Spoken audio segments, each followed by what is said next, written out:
ठीक है सर, देखिए गेस्टेड की बात जहां तक है ना, मैंने आपको तभी बोला,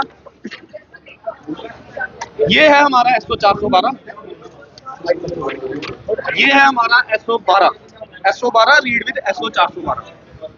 उन लोगों को बोलिए इसको पढ़ो, इसको पढ़ो। सर रूल और लॉ के ऊपर तो कोई नहीं हो सकता ना। अब रूल के तहत जो आएगा वो तो उसमें फॉलो करना है ना। अगर आपको प्रॉब्लम थी तो you should have challenge these rules in the court when they were in the public domain and were the made. अगर आप बोलोगे कि सर पेंचेक्स लैट की जहां तक बात रही है, कल पेंचेक्स लैट के प्लेयर्स और कुछ और बाकी प्लेयर्स अपना स्टैंड खोलो। Ministry of youth services and sports and India, देखिए वहां पे रिकॉग्नाइजेशन है। खोलिए आप J and K sports council, ministry of youth services and sports, J and K game is recognised. मैं कल उनकी प्रेस कॉन्फ्रेंस सुन के ही आपको जवाब दे रहा हूँ।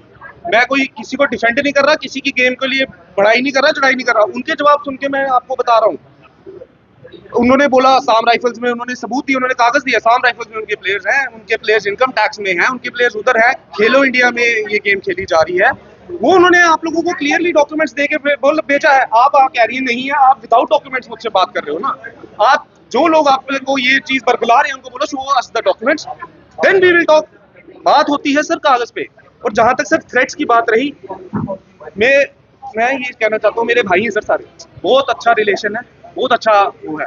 बट सर एक ना तरीका होता है आपको चीजें एड्रेस करने का।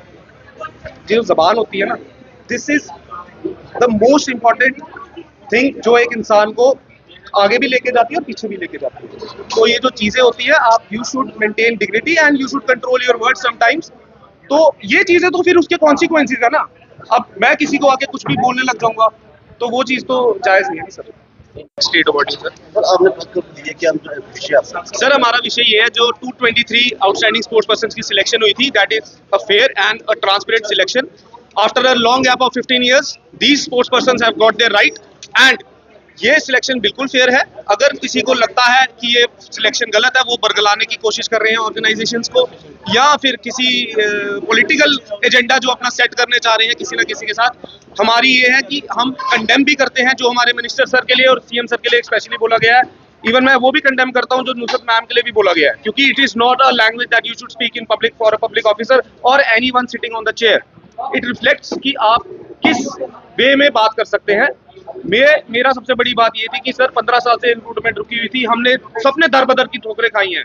We are the outstanding sports person term उनके लिए यूज की जाए, those who are in the list who are outstanding sports person. The committee, scrutiny committee headed by the chief secretary, 3 बार ये लिस्ट उनकी नजरों से निकली है, डिस्कशन हुई है, ऑब्जेक्शंस का टाइम बच्चों को मिला है, उनको ऑब्जेक्शंस के प्रॉपर रिप्लाईज मिले हैं।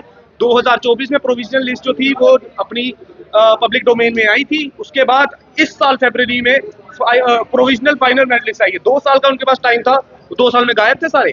तब उनको नहीं दिखा कि मेरे को पता लग गया था सर मेरे कितने मार्क्स और मैं कौन से नंबर पे आना है, वैसे ही सबको पता चल गया था। 2024 में जितने बच्चे आगे हुए थे, क्या उनको नहीं पता था कि ये लोग इन होने वाले हैं? अब आप जब एक प्रोसेस कंप्लीट हो गया है, अब आप you can never challenge a process where you were a part of that process. आपने जब फाइल लगाई, आपको पता था कि आप कितने मेडल ले रहे हो और आप इस प्रोसेस का हिस्सा बन रहे हो, तो आप बने। अब आप उसको चैलेंज नहीं कर सकते क्योंकि जस्ट यूर आउट। एंड वही 5-6 जो भी हैं लोग, मेरे को बस ये कहना है, the Omar government has done a commendable job on this. LG government ने भी, सतीश सर ने हमारे साथ जो इंसाफ किया है, दैट इज रियली कमेंडेबल। और स्पोर्ट्स आज की डेट पे हम लोगों ने ही आगे लेके जानी है सर, इट्स आवर ड्यूटी। आपके बच्चे जब आएंगे ना, आप भी हमें देखेंगे कि सर ये बच्चे खेल रहे हैं, इन्होंने सफर किया था, आज ये गेट्स ओपन हुए 15 साल बाद बच्चों के, तो हम भी अपने बच्चों को आगे लेके जाएंगे। क्या कारण